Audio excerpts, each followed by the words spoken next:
ખાખી charitable ટ્રસ્ટને સાંસદ વિનોદ ચાવડાએ શુભેચ્છાઓ પાઠવી। ખાખી ચેરિટેબલ ટ્રસ્ટ દ્વારા 76મા ગણતંત્ર દિવસ અનુસંધાને ધ્વજ વિતરણનો કાર્યક્રમ કરવામાં આવ્યો। રાષ્ટ્રીય તહેવાર નિમિત્તે રંગેચંગે તૈયારીઓ શરૂ કરી દેવાતી હોય છે, ત્યારે નાગરિકોમાં દેશભક્તિ વધે તે માટે ચેરિટેબલ ટ્રસ્ટ દ્વારા આ કાર્યક્રમ કરવામાં આવ્યો છે। આ કાર્યક્રમમાં વેપારી ભાઈઓ, વોર્ડના કાઉન્સિલરો ધીરેનભાઈ, અનિલભાઈ, કાસમભાઈ કુંભાર, વોર્ડ નંબર 3ના કિરણભાઈ, પૂર્વ નગર સેવક મુસ્લિમ અગ્રણી મુસ્તાકભાઈ હિંગોરજા, ફકીર મામદભાઈ હાજર રહ્યા હતા। ખાખી ચેરિટેબલ ટ્રસ્ટ દ્વારા ભાઈ શ્રી ઇમરાનભાઈ એમની ટીમ પરિવાર દ્વારા દર વર્ષે 26મી જાન્યુઆરી અને 15મી ઓગસ્ટના રાષ્ટ્રીય તહેવારના ભાગરૂપે તિરંગા વિતરણનો કાર્યક્રમ કરવામાં આવે છે, ત્યારે સાંસદ વિનોદ ચાવડાએ 26મી જાન્યુઆરી દિન નિમિત્તે તમામને શુભેચ્છાઓ પાઠવી હતી।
ખાખી ચેરિટેબલ ટ્રસ્ટ દ્વારા ભાઈ શ્રી ઇમરાનભાઈ અને એમની ટીમ પરિવાર દ્વારા દર વર્ષે આપણા 26મી જાન્યુઆરી અને 15મી ઓગસ્ટના જે રાષ્ટ્રીય તહેવારો જેના ભાગરૂપે તિરંગા વિતરણનો કાર્યક્રમ કરતા હોય છે। દરેક દુકાનદારને તિરંગો આપતા હોય છે।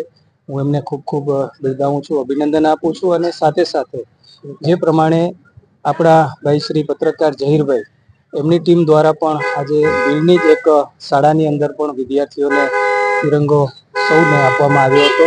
એમને પણ ખૂબ ખૂબ હૃદયપૂર્વકની શુભકામના અને શુભેચ્છા આપું છું અને સૌને આપણા આ પર્વની ખૂબ હૃદયપૂર્વકની શુભકામના, શુભેચ્છા। આજે ખાખી ચેરિટેબલ ટ્રસ્ટ દ્વારા 76મા ગણતંત્ર દિવસની અનુસંધાને અમે આગલા દિવસે એક ધ્વજ વિતરણનો કાર્યક્રમ કરતા હોઈએ છીએ। જેવી રીતે કે આપણે દરેક ધાર્મિક તહેવારની અંદર અલગ અલગ એક માહોલ બનાવવામાં આવે છે તહેવાર નિમિત્તે, તો એવી જ રીતે આપણો એક રાષ્ટ્રીય તહેવાર છે, તો રાષ્ટ્રીય તહેવારની પણ આપણે તૈયારી રંગે ચંગે આપણે કરવી જોઈએ, જેના હિસાબે આપણા બાળકોને અને આવનારી પેઢીઓને પણ દેશભક્તિ વિશે માહિતગાર થાય અને એ માહોલ બનાવવા માટે એક જુસ્સો વધે કે દર વર્ષે આપણે આવી જ રીતે 24મી જાન્યુઆરી કે 15મી ઓગસ્ટની આપણે તૈયારી કરીએ અને વિસ્તારની અંદર ની આખા દેશની અંદર એક એવો માહોલ જ ઉત્પન્ન થતો અને એક પેદા થતો, જેના લીધે દરેક નાગરિકને દેશ પ્રત્યે એક જુસ્સો અને દેશ પ્રત્યે કામ કરવાની શક્તિ વધે। એ હિસાબે અમે દર વર્ષે આ ખાખી ચેરિટેબલ ટ્રસ્ટ દ્વારા વિસ્તારની અંદર કાર્યક્રમ કરતા હોઈએ છીએ।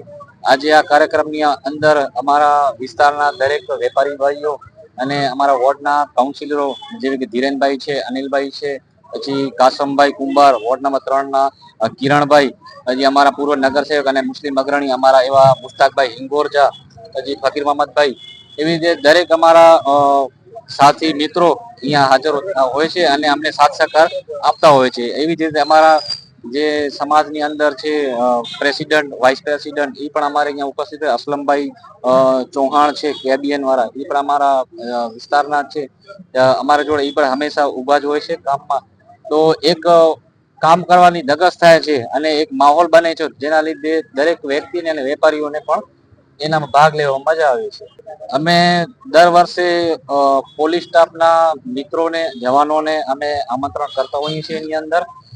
પછી રાજકીય ક્ષેત્રના મહાનુભાવો હોય કે પોલીસ સ્ટાફના મિત્રો હોય એટલે દર વર્ષે અમે મહેમાન તરીકે બોલાવતા હોઈએ છીએ અને એ પણ અમને માન સન્માન આપી અમારા દરેક કાર્યક્રમની અંદર ઉપસ્થિત થતા હોય છે। અને અમને પણ સપોર્ટ કરે છે, જેના લીધે અમને પણ એમનો સન્માન કરવાનો મોકો મળે છે.